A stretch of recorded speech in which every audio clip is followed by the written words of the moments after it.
Muy buenas noches con todas las personas que tanto de manera presencial como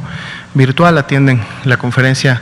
de esta noche. Hoy es domingo 24 de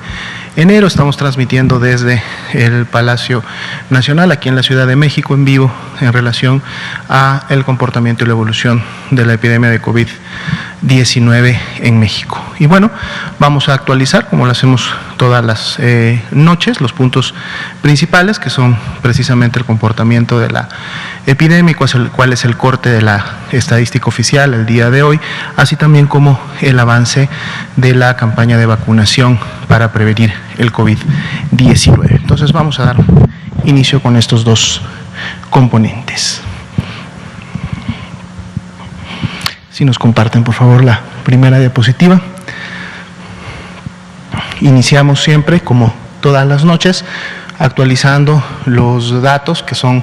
remitidos por las 32 entidades federativas de todas aquellas personas que son clasificadas como casos sospechosos de COVID-19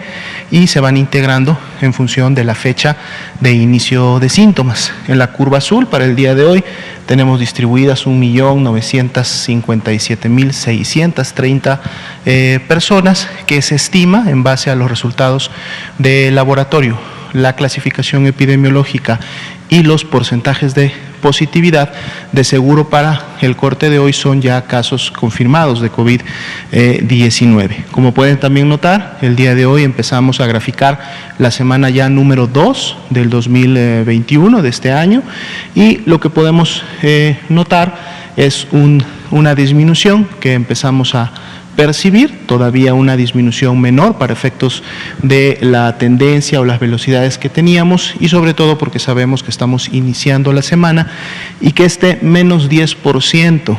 que vemos entre la semana 1 y la semana 2, de seguro se irá modificando en los siguientes días y será importante ver en todo caso para el sábado, que es cuando cierra la semana epidemiológica, si esto pudiera mantenerse o convertirse en una nueva meseta. Sin embargo, lo que sí podríamos resaltar con la información con la que iniciamos esta semana, hoy día domingo, es que al menos esta tendencia ascendente, bastante acelerada y con magnitud importante de casos, pues bueno, empieza a mostrar un cambio. Vamos a ver ese cambio que tanto se manifiesta, si en un cambio ya negativo o empezamos a ver comportamiento de alguna meseta alta en función de la transmisión y por lo tanto los casos que se están estimando. Así también 1.320.448 son las personas que se estiman se han recuperado ya de COVID-19, recordando que es una enfermedad que en la mayoría de los casos produce lo que se conoce como COVID leve o COVID no grave y son personas que en el transcurso de entre 5 y 7 días pueden resolver su cuadro, su sistema inmunológico responde, resuelve el problema y las personas terminan curando. 6%, continuamos con este indicador tal y como estuvo la semana pasada, vuelve a abrir esta semana otra vez en un 6%. Los casos activos que se estiman, es decir, la epidemia activa en México, son las personas que iniciaron con los signos y síntomas de su enfermedad en las últimas 2 semanas, sabiendo que es el periodo de incubación más largo que hasta el momento está definido para esta enfermedad. Si vemos la siguiente diapositiva, vemos cuál ha sido también el comportamiento del porcentaje de positividad. Esta semana estamos nuevamente abriendo con una disminución de este porcentaje de positividad, que básicamente lo que hace es mantiene ese comportamiento ondulante que habíamos tenido en los últimos 4 meses, en donde ha fluctuado este porcentaje de positividad entre un 40 y un 46%. El día de hoy abrimos con un 41%, lo que entonces de todas maneras es una disminución de 4 puntos porcentuales, menos 4 puntos porcentuales para efectos de comparar la semana 1 con la semana 2. Este porcentaje de positividad lo podemos obtener en función de los casos confirmados que se dan en su gran mayoría con resultados positivos de las 2 pruebas que se aplican en México, además de los casos que se clasifican o dictaminan como confirmados a la enfermedad, que para el corte de hoy son 1.763.219 y así también tenemos las personas que han salido negativos a la prueba de virus SARS-CoV-2, 2.238.405, y entonces en base a esto podemos tener el comportamiento del porcentaje de positividad. Para el día de hoy son prácticamente un poco menos de 4,5 millones de personas las que han sido ingresadas a los protocolos de estudio en las diferentes unidades de todo el territorio nacional. Si vemos la siguiente diapositiva, vamos a ver también cómo abrimos la semana en relación al comportamiento de la letalidad, recordando que la letalidad es la proporción de personas que lamentablemente pierde la vida a consecuencia de las complicaciones de COVID-19 del grupo total de personas que han sido clasificadas como confirmadas a la enfermedad, en este caso a COVID-19. Estamos teniendo también la reducción de un punto porcentual en función de la semana 1 a la 2. Si recuerdan, ayer estábamos cerrando la semana 1 en un 7% y bueno, ahora la semana 2 abre en un 6%. Esto significa que de cada 100 personas que se clasifican como confirmadas a COVID en el sistema, lamentablemente 6 personas fallecen para efectos de la semana 2 del 2021. El acumulado de personas que hasta el momento ha perdido la vida es de 149.614. Vemos la siguiente diapositiva. Vamos a actualizar también la ocupación hospitalaria. En esta primera gráfica tenemos lo referente a las camas generales para los pacientes más graves y el día de hoy son 17 las entidades que tienen menos del 50% de ocupación o lo que se traduce en más de un 50% de disponibilidad. En el siguiente rango, que es entre 69 y 50, si vamos de los rangos bajos a los más altos, tenemos a 6 entidades, 4 de ellas apenas están cruzando este 50%, Tlaxcala de hecho en el 50%, y con 53% tenemos a los estados de Veracruz, de Jalisco y de Oaxaca, ya con un porcentaje de ocupación un poco más elevado, con 56% Michoacán y con 67% Querétaro. Y en el grupo de más del 70%, que son ya las entidades que estarían teniendo niveles de ocupación pues importantes, como ha sido la Ciudad de México, Guanajuato y el Estado de México, Nuevo León también, en las últimas semanas, pues bueno, vemos que el porcentaje de ocupación se ha mantenido, al menos en esos niveles que fluctúan entre el 89, 85, 83, 82 para cada una de estas entidades, lo cual refleja que se continúan logrando reconvertir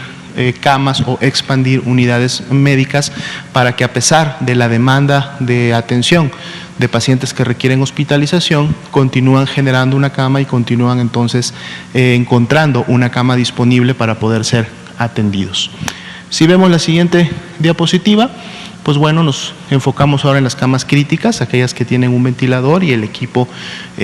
técnico profesional, así como los insumos para poder dar este tipo de atención, y vemos también un comportamiento, digamos, similar al que hemos visto en toda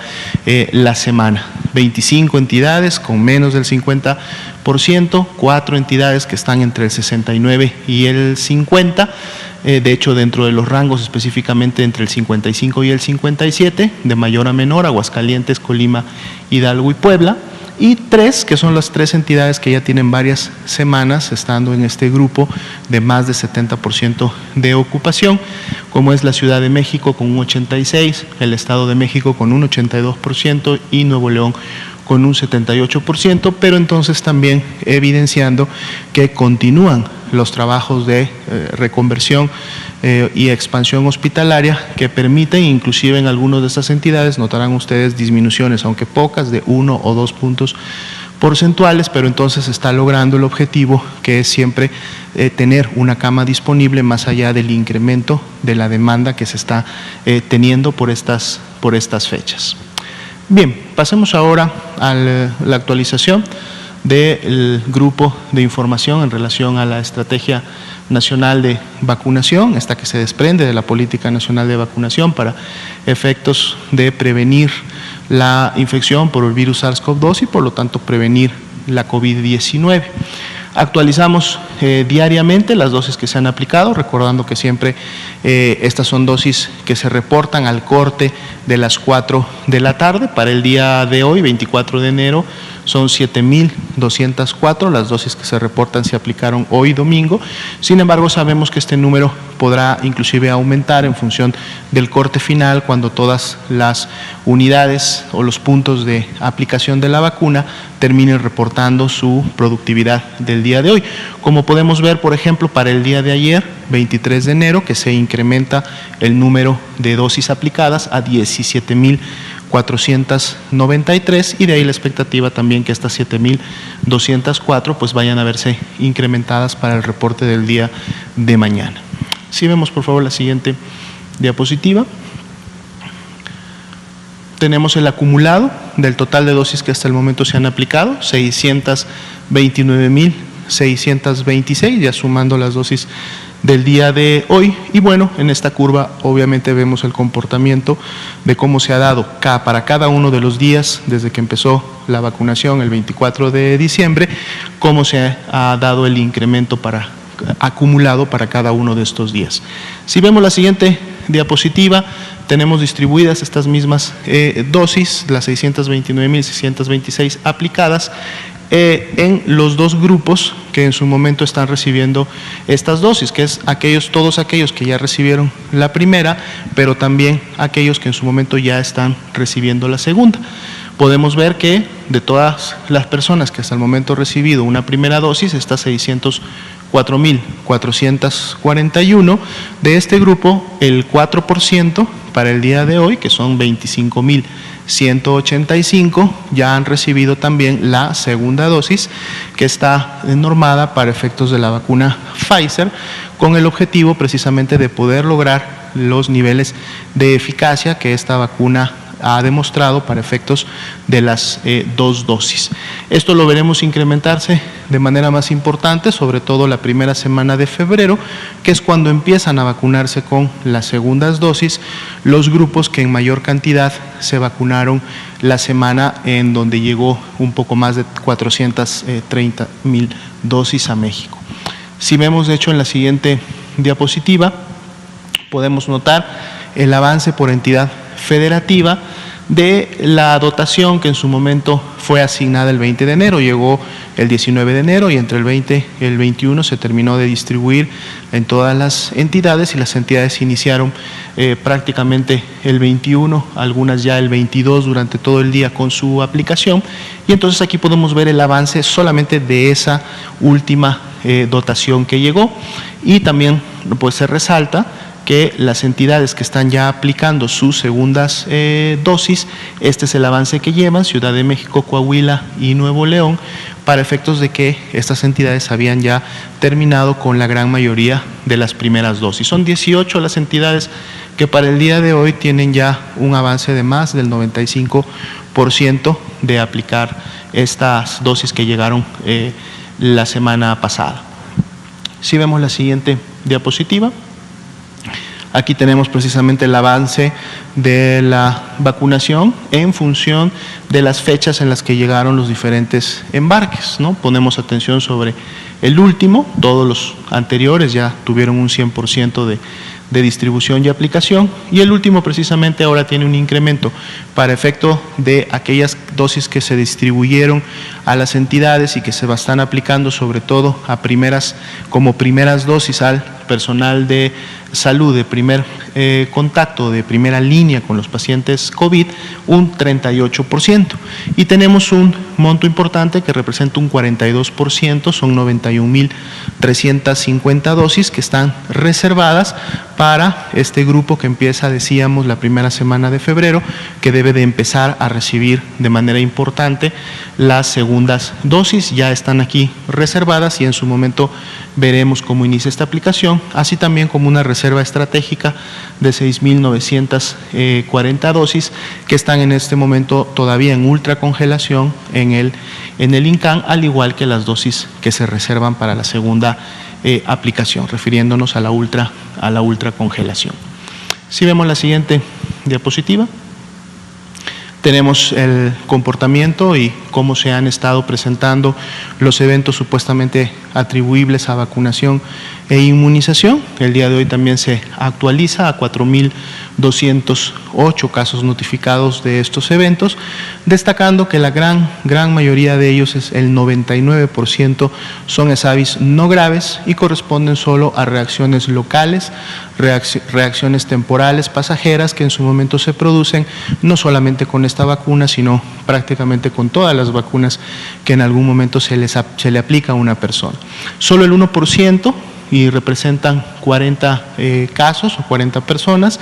presentaron alguna manifestación que se consideró sí de cuidado y que por lo tanto requirió de un seguimiento más especializado, incluido la observación en urgencias o en su caso la hospitalización. Sin embargo, también la gran mayoría de estas 40 personas, 35 de ellas, ya fueron egresadas o ya resolvieron el problema del ESAVI que se calificó o clasificó como grave, y al día de hoy tenemos solamente 5 personas que todavía están en observación con buena evolución y que la expectativa es que puedan también resolver sus manifestaciones y puedan egresar en los siguientes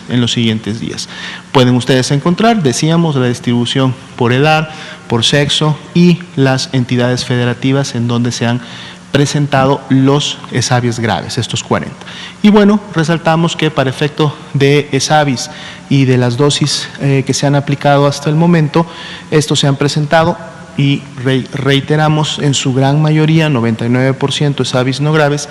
en el 0.7% pues de todas las dosis que hasta el momento se han aplicado en México. Si vemos la siguiente. Tenemos el avance específico de la intervención que inició el día de ayer en el estado de Campeche, a través de la cual se está vacunando al personal del sector educativo. Ayer también dábamos una actualización de lo que había ocurrido durante el sábado. Para el corte de hoy y con lo que se avanzó también el día domingo, se tienen ya prácticamente pues 6,000 personas, 5,953 es el dato exacto del corte de las 4,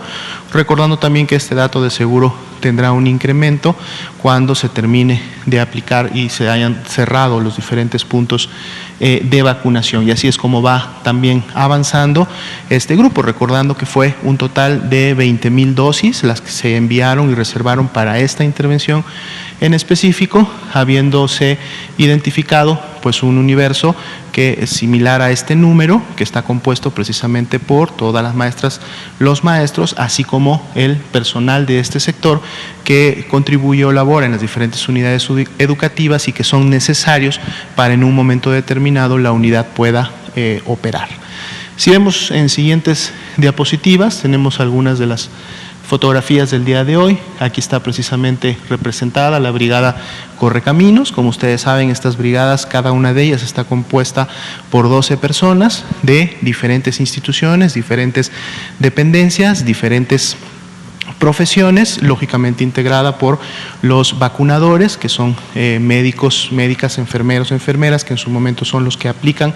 la vacuna, y con toda una serie de personal que ayuda a la logística de la vacunación en relación a todo el proceso que tiene que seguir una persona desde que llega hasta que recibe la vacuna, es observada durante 30 minutos y posteriormente a su egreso. Y este grupo, esta brigada, son precisamente las que contribuyen a que todas estas acciones puedan llevarse en cada uno de los puntos de vacunación. Si vemos, de hecho, la siguiente diapositiva, podemos ver justo un poco de la logística, cómo se lleva a cabo en campo abierto. Aquí tenemos representada un punto de vacunación, que es una de las 6 escuelas que se seleccionaron para ser puntos de vacunación. Otros puntos de vacunación son centros de salud, son hospitales, pero esta es, por ejemplo, una de las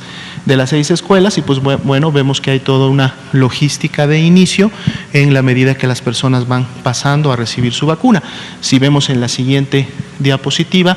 precisamente vamos a ver ya el proceso de vacunación en sí, cómo se lleva a cabo por el personal técnicamente calificado para este efecto, y bueno, pues así es como transcurrió también la jornada del día de hoy en Campeche, recordando que esta será extendida en los siguientes días para poder llegar finalmente a cubrir el objetivo de la totalidad del personal educativo, tanto público como privado, que opera y está en el estado de Campeche. Bien, con esto estaríamos concluyendo la actualización de los 2 puntos. Y antes de pasar al tomar preguntas de la prensa, queríamos solamente recalcar un anuncio que hace unos pocos minutos hizo de manera directa nuestro presidente de la República, el licenciado Andrés Manuel López Obrador. Hace pocos minutos apenas el presidente notificó a través de sus cuentas oficiales y en redes sociales que el día de hoy se confirmó infectado y con signos y síntomas para efectos de COVID-19. Felizmente el presidente se encuentra en estos momentos, se encuentra estable, los signos y síntomas de enfermedad son leves, es decir, en este momento él está expresando un COVID leve, se encuentra resguardado en su domicilio y en este momento y desde que inició con los síntomas, el equipo de médicos que se predestinó y se conformó para una situación como esta se encuentra ya bajo su atención. Todos son especialistas en la materia y están siendo coordinados por nuestro secretario de Salud, el doctor Jorge Alcocer Varela. Como ustedes saben, él es también un reconocido inmunólogo y por lo tanto, pues bueno, este es un equipo multidisciplinario de especialistas que estarán al pendiente de la salud de nuestro presidente y estarán dando un seguimiento muy puntual en toda la evolución que él vaya a tener para efectos de mantenerse siempre con las mejores intervenciones que tenemos disponibles en el país. Las actividades, como él mismo lo anunció en su cuenta oficial, van a estar a cargo en los siguientes días de nuestra secretaria de Gobernación, la ministra Sánchez Cordero, y él de todas maneras desde su resguardo domiciliario pues podrá estar atendiendo diferentes reuniones a través de las vías virtuales, llamadas telefónicas y toda aquella actividad que de manera virtual, no presencial, pues bueno, él pueda llevar a cabo bajo lógicamente siempre la indicación y el seguimiento de los especialistas que van a estar al pendiente de él. Todos estamos deseando que su evolución sea satisfactoria, que él se pueda recuperar lo antes posible para que pueda nuevamente reincorporarse a las actividades que son esenciales y sumamente importantes para nuestro país. Empezamos con alguna pregunta, si es que sí la quieren hacer, por favor. Arturo de Pie de Página, estamos, adelante. Gracias, buenas noches, Arturo de Pie de Página. Arturo Contreras, pues bueno, una pregunta era esta, ¿no? Sobre el estado del presidente, si se iba a tomar incapacitaciones o algo así, ¿no? Dado que COVID es una enfermedad incapacitante, considerada también por el IMSS, entonces creo que la respuesta sobre la tarea de la Secretaría de Gobernación y sus labores a distancia a través de videollamadas lo contestan. Pues a ver si el registro de casos de contagios del presidente, que debe ser bastante amplio, pues ha arrojado resultado en alguna otra persona de su equipo, ¿no? De su equipo cercano. Secretario de Estado pues, estuvo ahora de gira y tuvo comidas con empresarios. Entonces, bueno, eso por esa parte y más hacia el tema de salud. Queremos saber si existe algún tipo de control de calidad sobre los respiradores, porque nos han informado que en el mercado hay unos que son de muy mala calidad y que se están vendiendo, ¿no? Y que la gente compra pero no satisfacen las necesidades de oxigenación que requieren por COVID-19. Entonces, ¿en qué se debe de fijar la gente si es que va a adquirir un concentrador, ¿no? ¿Cuáles son los buenos? ¿Existe alguna norma oficial mexicana que diga estos son los necesarios, ¿no? Y otra sobre sobre el oxígeno. ¿Cuándo usarlos? ¿Cómo usarlos? ¿No? Ya dado que hay una escasez muy amplia, si nos podría repetir esa información. Claro, con mucho gusto. En relación al caso del presidente y en lo referente a la posibilidad de contactos, efectivamente, como se hace en estos casos para todas las personas que en su momento salen positivas a COVID-19, va de la mano un estudio y seguimiento de contactos. Dado que el presidente fue confirmado el día de hoy y hoy inició con los signos y los síntomas característicos de la enfermedad, se llevará a cabo este estudio para en su momento identificar a las personas, como se hace, reitero, con la mayoría de los casos, y lógicamente recomendar el resguardo o el autorresguardo domiciliario a los que puedan haber sido contactos directos. Recordemos que un contacto se clasifica como aquella persona que tiene que haber estado a menos de 2 metros de un caso confirmado de COVID por una temporalidad importante, al menos 20, 30 minutos, si esto fue en un espacio cerrado con mayor condición todavía, y en función de los que clasifiquen para este tipo entonces de clasificación, es decir, de ser contacto, pues inicia un seguimiento durante los siguientes 14 días para ver efectos de ver si desarrollan o no sintomatología. De ser así, por más mínima que ésta sea, se procede entonces a la toma de una muestra de laboratorio para identificar entonces si se produjo el contagio. Y bueno, esta es una actividad epidemiológica que se hará también, así como se ha hecho con otras personas, se realizará también con el presidente.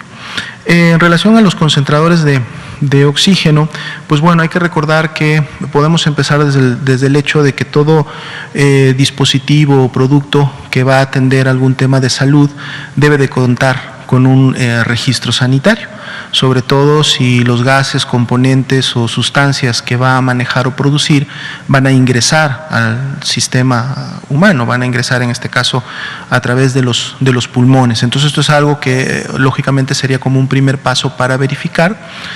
Sin embargo, pues también para efectos de supervisión está la COFEPRIS, pero también tenemos a la Defensoría del Consumidor para que en su momento pueda recibir denuncias u observaciones que pudieran venir de la población y que contribuyan a que los elementos que se encargan de ahora sí que de la supervisión y en su momento de poder estar revisando que estos elementos tengan los permisos correspondientes y cumplan con lo que en su momento refirieron, tenían como base técnica para obtener ese permiso, pues se esté llevando a cabo, ¿no? Pero aquí es importante,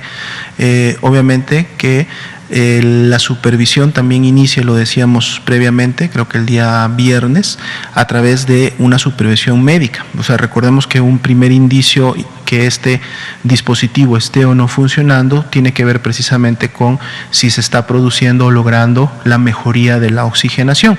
Obviamente esto también depende de las características clínicas o de las complicaciones que la persona pueda tener o del daño pulmonar que ya puede haberse efectuado en la persona, pero precisamente una persona que tuviera un daño pulmonar importante y en donde este dispositivo no estuviera generando el resultado esperado, pues definitivamente es una persona que no debería de estar más bien en su domicilio, sino que debería de estar en un hospital.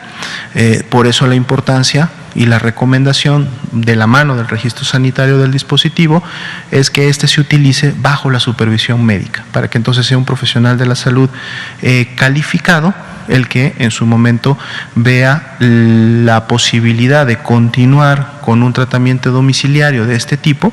y lo mismo aplicaría en este caso para el oxígeno, o sea, también los tanques de oxígeno o aquellas personas que están recibiendo oxígeno domiciliario. Esta es una condición que pueden tener y con la que pueden mantenerse siempre y cuando las condiciones clínicas de mejoría y del seguimiento lo permitan, y que entonces el profesional de la salud lo haya avalado y que diga, bueno, esta persona puede seguir en su domicilio, puede tener esta asistencia, puede tener este tipo de tratamiento. Si no, entonces es una persona que debe de ser trasladada a un hospital para recibir atención especializada, ¿no? Si en su momento no hay la posibilidad de acceder a este tipo de dispositivos o de insumos, entonces lo mejor es siempre demandar la atención médica directa. Si la persona ya está presentando signos de alarma, complicaciones, llamar al 911 rápidamente para que sea a través de un traslado lo más oportuno posible que puedan llegar a una unidad médica como tal. Entonces es muy importante la supervisión de un profesional de la salud cuando se utilizan estos dispositivos, incluido el oxígeno. Por favor, adelante.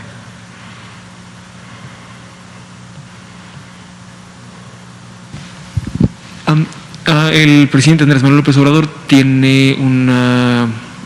hipertensión, me parece, ¿no? Entonces, ¿qué tratamiento es el recomendado o el que se podría seguir, el que este grupo de expertos estaría trazando? Una persona que en su momento puede tener alguna enfermedad que signifique un factor de riesgo, lógicamente lo que requiere, y esto es para todas las personas, es un seguimiento puntual, es decir, un seguimiento de, lógicamente, los signos vitales, un seguimiento muy importante en este caso de la oxigenación y otros parámetros que los profesionales de la salud están monitoreando de manera continua para identificar si empieza a haber algún signo de alarma que requiriera la implementación posterior. Recordemos que, si bien es cierto, tanto las personas que padecen diabetes como padecen hipertensión están clasificadas dentro de los grupos de riesgo, cuando nos vamos ya a cada uno de estos grupos, las personas que tienen mayores factores de riesgo son aquellos que tienen esta condición de manera descontrolada. Es decir, una persona que tiene diabetes, pero esta la tiene bajo control, está dando su seguimiento puntual, revisándose constantemente sus niveles de glucosa, mantiene una alimentación y mantiene un tratamiento que tiene sus niveles de glucosa controlados y estables, pues entonces, a pesar de ser diabética o conocerse como diabética, el hecho de estar controlado disminuye el riesgo para generar complicaciones. No así, efectivamente, la persona que pudiera estar en un descontrol de esta situación, entonces el riesgo de complicaciones se incrementa. Y lo mismo sucedería para la hipertensión o alguna otra enfermedad cardíaca, que en su momento, si estas están bajo control, si la persona ha mantenido los hábitos, digamos, saludables, dietéticos y de tratamiento, que muchas de estas enfermedades requieren tratamientos diarios o continuos, sistemáticos, y se ha mantenido un control de la enfermedad como tal, entonces el riesgo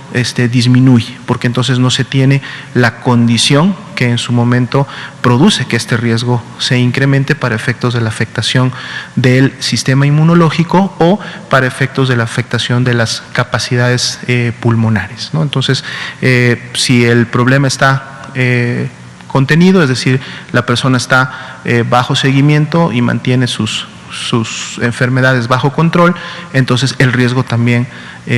disminuye. Pero obviamente el presidente va a estar en un seguimiento continuo, puntual, un monitoreo permanente por parte de los especialistas, neumólogos, infectólogos, inmunólogos, para que cualquier dato que en su momento amerite algún otro tipo de tratamiento o incrementar las magnitudes de sea inmediatamente colocado, y de seguro él mismo y el equipo de presidencia van a estar durante la semana dando a conocer este tipo de evolución. Muy probablemente también el subsecretario de Prevención de la Salud lo hará en las conferencias vespertinas de esta semana. Aprovechando el tiempo. Adelante, por favor, claro. La Alianza Federalista ya se animó a decir que van a comprar vacunas COVID, ¿no? Saber si la aprobación de emergencia de la COFEPRIS lo permite, ¿no? Porque según tengo entendido, la aprobación de emergencia de la COFEPRIS solo permite al gobierno federal hacer la adquisición de estas vacunas. Entonces, no sé si esto sea un obstáculo para que empresas privadas o gobiernos estatales adquieran la vacuna. Y otra pregunta sobre cuándo nos podrían tener una actualización sobre la estimación de incremento en la mortalidad debido a las variantes del virus ubicadas que se detectaron en Gran Bretaña, en Sudáfrica y en Brasil. ¿Cómo no? Empezamos en relación primeramente a la pregunta de esto de las variantes. Se está dando un seguimiento puntual a través de todos los canales de información internacionales. Como ustedes saben, México como país es miembro de la Organización Mundial de la Salud, miembro obviamente también de la Organización Panamericana de la Salud, de la OPS, en función del contexto regional, y lo menciono porque a través de ellos se mantienen canales de comunicación permanentes, abiertos, en donde se recibe información que está continuamente emitiéndose a través de los mismos y en donde se nos está actualizando cuál es la situación, digamos, más reciente en relación a estas variantes. Como ustedes saben, en este momento hay básicamente dos variantes que son las de interés internacional. La primera que mencionábamos inclusive desde el año pasado, ¿no? Esta variante inglesa, pues se fue identificada en el Reino Unido, en donde hasta el último corte ya eran más de 60 países en todo el mundo que la habían identificado. Sabemos que la misma estaba circulando desde septiembre del año pasado. Se han continuado realizando investigaciones y estudios alrededor de esta variante. Para efectos de la transmisibilidad, ya habían estudios o primeros resultados que hablaban de un incremento en la transmisibilidad. Esto no es necesariamente particular de la variante inglesa. Cada vez que existe o que surge una nueva variante, la misma condición o capacidad de ser una nueva variante, entonces le permite siempre tener una mayor transmisibilidad, sobre todo en la población susceptible. Por lo mismo, digamos, está dando un seguimiento a través de las diferentes investigaciones internacionales de qué tanto realmente podría incrementar esta transmisibilidad. Estos son estudios que en su momento de seguro seguirán publicándose. Algo sí muy importante o que es de mayor preocupación para efectos del seguimiento y de la información es qué tan más agresiva realmente pudiera ser una nueva variante en función de las ya existentes, es decir, qué tanta capacidad puede tener de generar enfermedad más grave que la que están generando las previas y por lo tanto entonces también poder generar o contribuir a incrementar la letalidad y la mortalidad en la población. En este momento hay estudios todavía preliminares, no son concluyentes. Esto lógicamente tiene que ver por el número de personas estudiadas y por la cantidad de secuenciaciones que se realizan para poder identificar en los grupos de estudio quién tiene y quién no tiene la variante, que en la medida lógicamente que una variante incremente su transmisibilidad y por lo tanto genere más casos, como hemos visto estos porcentajes del 80% COVID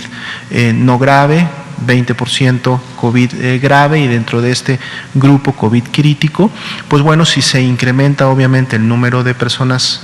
infectadas por COVID, más allá de la nueva variante o de las existentes, pues entonces estos porcentajes también pueden contribuir a que se incremente la enfermedad grave o las personas que en su momento desarrollan enfermedad grave y las personas que pueden desarrollar enfermedad crítica. Sin embargo, esto también está en base al contexto poblacional y la predominancia o la prevalencia que puede haber en ese contexto poblacional de las enfermedades de riesgo, precisamente que en un momento pueden contribuir a que estos incrementos sean mayores. Todavía no tenemos productos informativos en la región de las Américas, tenemos sí la identificación de la variante, pero todavía estas variantes han sido, digamos, identificadas en pocas personas que de su seguimiento todavía no hay un nivel suficiente de información como para aseverar una u otra de las hipótesis o en este caso confirmarlas. De la información que proviene de Europa se ha visto sí estos incrementos. Sin embargo, uno de los estudios precisamente que se publicó fines de la semana pasada todavía no eran concluyentes para efectos de la gravedad y la mortalidad. Si bien es cierto hay clústeres dentro de la población inglesa y específicamente estamos hablando obviamente de Inglaterra, en donde se vieron estos incrementos, todavía no se ha identificado hasta el momento al menos que esto signifique un incremento, digamos, de manera regional o global. Ahora, recordemos obviamente que también tenemos bajo seguimiento una segunda variante de interés, que es la sudafricana, una identificación un poco más reciente. Esta se ha identificado ya también alrededor de 15, 16 países su circulación y hay estudios preliminares que se han llevado a cabo precisamente en el continente africano, que es donde se identificó por primera vez y donde se han identificado la mayoría de casos o personas confirmadas con COVID-19 hasta el momento con esta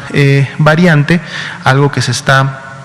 enfocando mucho es conocer la capacidad que tiene una persona que ya enfermó de COVID con variantes previas, si la inmunidad natural que generó protege obviamente contra esta nueva variante. Una situación que ya se identificó para la variante inglesa, en donde sí, la variante inglesa no está causando reinfecciones, y algo muy importante, al menos Pfizer ya publicó algunos estudios también preliminares en donde identifican que su vacuna genera inmunidad para la variante inglesa. Dado que la variante sudafricana es más reciente, se están terminando de realizar este tipo de estudios para también conocer qué riesgos pudiera haber en relación a esta nueva. Y algunas otras mutaciones que se han presentado también, como aquellas identificadas por Japón, pero de personas que habían procedido de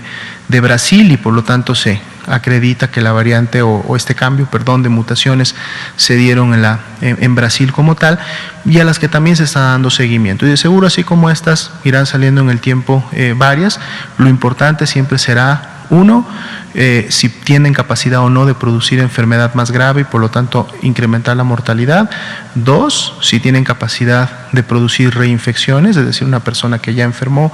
que pueda volver a enfermar porque es una nueva variante y que su sistema inmunológico ya no la neutraliza. Y tres, obviamente, el tema de la vacunación, aunque inclusive tanto Pfizer como Moderna ya se han pronunciado diciendo que ellos pueden rápidamente incorporar a sus cadenas de producción, dado la tecnología que se tiene de este RNA mensajero, pueden incorporar las nuevas variantes y entonces en su momento producir vacunas que cubran también a las nuevas variantes que se están integrando. Y teníamos una pregunta previa de vacuna. Sí. Deme un segundo. A mí también se me fue. Sí. Era esto sobre... Ay. Aquí lo tenía yo. Sí, que era la previa. Algo en relación, me parece, a la... Sí. Sobre la Alianza Federalista, sobre la adquisición de vacunas. Exactamente, sobre la adquisición de vacuna. Como bien lo instruyó el mismo presidente de la República el viernes en la mañana, fue una instrucción directa al titular de la Secretaría de Salud, el doctor Jorge Alcocer, de poner ya sobre la mesa y definir cuál va a ser el procedimiento para que particulares, y en este caso también obviamente entidades federativas, puedan en su momento adquirir la vacuna. Obviamente aquí la parte importante es precisamente la autorización sanitaria, que en un momento tienen que tener estos productos. Preguntabas, ya me acordé, el tema de el permiso o la autorización que se da en el marco de la emergencia o la autorización de emergencia. Efectivamente, en todos los países en donde se ha emitido, incluido México, esta es una autorización que se da para poder iniciar con la vacunación a la población como una medida de salud pública. Y el marco de emergencia precisamente se refiere a que no se puede esperar a que la vacuna termine todavía con todos los ensayos que en su momento se realizan, en este caso el de la fase 3, que puede durar años en un momento determinado, porque se requiere con oportunidad poder empezar a aplicarla, pero lógicamente esta autorización se da en base a la revisión de el ensayo o la fase 1, la fase 2, lo que se ha demostrado con un mínimo de tiempo de la fase 3, sobre todo en el tema de la seguridad de la vacuna. Entonces, este es un tema que en particular se va a tener que revisar para efectos de este protocolo o de lista de necesidades y documentación que alguna empresa privada que requiera importar y distribuir vacuna, o alguna entidad que quiera importar y usar la vacuna para la aplicación en las personas, pues tenga que cubrir como requisitos. Entonces el viernes con la instrucción esto se generó, se está trabajando y de seguro en el transcurso de esta semana se podrá estar teniendo ya la información correspondiente. Ahora, es muy importante también aquí comentar, para efectos de la expectativa pública, que realmente el reto, o digamos lo que se tiene que sortear como problema, no es los permisos, ¿no? Los permisos es un trámite que finalmente rápidamente saldrá, estará disponible para que estas empresas o estas entidades lo realicen y lo puedan llevar a cabo y finalizar sin mayor problema. El reto realmente en este momento es la oferta, es decir, como sabemos, muchas de las empresas farmacéuticas que empezaron a distribuir vacunas a finales del año pasado todavía son pocas, y las cantidades de vacuna que están distribuyendo también todavía son pocas, y en este momento están obviamente enfocadas a cumplir con los diferentes contratos que los países como naciones firmaron durante el año pasado para poder iniciar rápidamente con la vacunación, así también como lo vimos la semana pasada y ya desde hace 2 semanas, la Organización Mundial de la Salud hizo un llamado importante a todas estas empresas farmacéuticas para que empiecen a cumplir también con la disponibilidad de vacuna para efecto de la plataforma COVAX, que como todos sabemos, esta plataforma tiene como uno de sus principales objetivos poder asegurar el acceso de la vacuna, sobre todo a los países más pobres o los países que están en vías de desarrollo y que en su momento no cuentan con los recursos suficientes para poder adquirir de manera directa, así como lo ha hecho México u otros países, a las farmacéuticas. Entonces, hay todavía una, digamos, expectativa y toda una necesidad de cobertura de vacunación a efectos de salud pública de los países, y obviamente pues eso es lo que a lo mejor ha limitado en estos momentos que estas vacunas estén disponibles de forma privada, particular o a través de terceros. Pero lógicamente eso no quiere decir que en la medida que la producción mundial de vacunas se incremente, recordemos precisamente que una de las razones por las cuales Pfizer detuvo su producción fue precisamente para incrementar la misma, y una vez que reinicie, que esto es prácticamente en 2 semanas más ya, lo puede hacer 3 veces más, o sea, haya podido triplicar en su momento su producción de la que tenía inicialmente. Entonces, en la medida que todas las farmacéuticas puedan empezar a hacer esto y la expectativa de dosis disponibles se incremente, de seguro habrá mayor oportunidad para que particulares u terceros u otras empresas en su momento puedan también empezar a tener acceso a esa proveeduría internacional, a esa disponibilidad, y de seguro para ese momento estarán claros, publicados y disponibles todos los trámites que se requieran para que esa vacuna pueda llegar, ingresar, distribuirse y, lo más importante, aplicarse a la población. Y ahora, sobre estos retrasos que han tenido las farmacéuticas para desarrollar la vacuna, Pfizer ya dijo que va atrasado, ¿no? A saber si AstraZeneca ha emitido algún comentario al respecto, ¿no? Sobre todo sobre el embotellamiento en México de la vacuna. Entonces, pues, eso. No, hasta el momento no ha habido ninguna notificación de retraso. De hecho, como anunciaban la semana pasada, llegó este primer embarque de dosis a granel para efectos del envasado que se va a realizar aquí en el país, de donde obviamente va a haber distribución tanto para el territorio nacional como también para otros países de Latinoamérica a los cuales han comprometido. Hasta este momento está cumpliéndose con el cronograma. De hecho, el primer paso era precisamente que llegara esta vacuna a granel al país. Esto sucedió, llegó, y pues bueno, en las siguientes semanas ya la empresa Liomon aquí en México está realizando el proceso. En la medida de que ellos notifiquen su avance y que más adelante puedan a lo mejor ya precisar una fecha o una semana en la cual ya puedan tener dosis viables y disponibles para entrega, de seguro se los haremos también del conocimiento a través de esta conferencia. Y saber si hay nuevas, calendarizadas nuevas entregas de la vacuna de Pfizer, no sé si este martes vayan a llegar más como los martes anteriores. No, lo que sí sabemos es que este martes no hay expectativa de llegada de vacuna, por lo que ya se había comunicado en semanas previas. De hecho, como sabemos, está programada ya una siguiente entrega para mediados de febrero, la segunda semana de febrero. Sin embargo, están abiertas y se están llevando a cabo gestiones que en su momento pudieran permitir contar con, a lo mejor no la totalidad de las dosis, pero sí con algunas dosis de manera previa. Pero obviamente esto va a depender de la posibilidad que tenga Pfizer de responder y dar respuesta a estas gestiones. De ser así, se lo estaríamos también comunicando, pero lo que sí ya de entrada podemos confirmar es que durante esta semana no hay envío ni recepción de vacuna Pfizer. ¿Sí? Muy bien. Pues muchas gracias. Damos por terminada la conferencia de prensa de esta noche, no sin antes siempre recordándole a la población que la pandemia de COVID-19 continúa, que tenemos que seguir poniendo en práctica las medidas de prevención. Nunca vamos a cansarnos de repetirlas: sana distancia,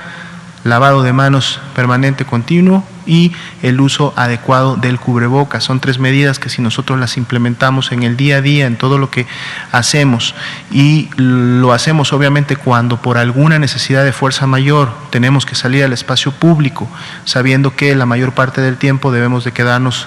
resguardados en la medida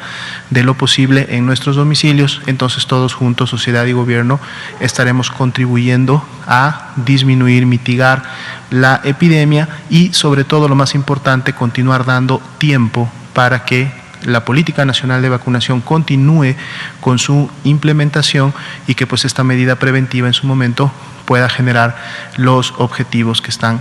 previstas para ella. Muchas gracias a todos, tengan muy buenas noches.